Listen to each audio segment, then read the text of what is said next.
You returned from the backyard alive, and it seems you can sense some of my abilities. I need to finish my work before that becomes a threat. The existence of your friends and family does not give you strength. Let me ask you this, did you lose because they weren't enough? Sounds like an excuse to me. I do not understand humans who are motivated by love. A person is born, lives for a number of years, and interacts with up to 8 billion people. What proof is there of something they can't even define?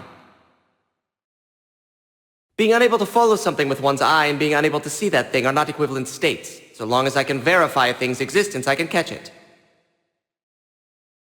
Ah, Conclave, you've really left a mess. I understand the minute details of your plan may not need to be carried out to the letter, but letting Zato run free is just sloppy. I'll have to dispose of him next.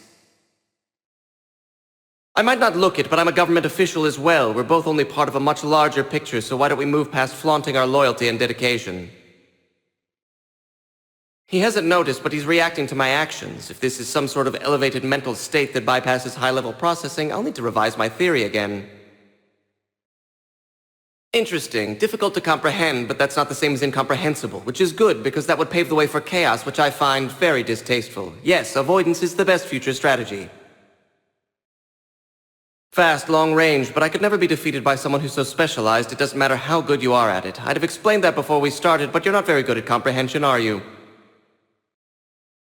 You want to gather as much information as you can, then sort through that to gain insight. If you aren't looking, then you're not seeing, and you're not getting all the information you can.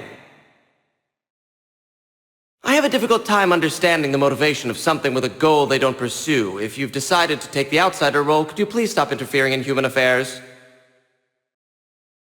We haven't been able to determine your true form. I don't particularly care about what makes you special, but if you don't have a script, I must ask you to kindly exit the stage.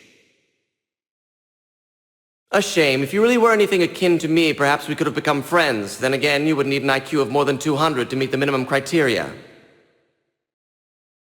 Don't worry, I have everything under control. Forget your doubts and let yourself lose. An intriguing concept, in a sense. In many ways, it seems to be used to define an acceptable level of harm, in the sense that some of a child's behavior can be protected by an innocence defense, but eventually a threshold is reached after which they are judged as harshly as any other. Oh, I don't expect you to understand. The only way to avoid harm is to remove the thing that creates it, after all. If a difference in freedom is considered inequality, then equality can only exist in the absence of freedom. What you choose is up to you, of course, but sentiment alone won't be able to create any sort of meaningful change. Perhaps it can soothe your anxiety, but little else, until everything is reduced to absolution.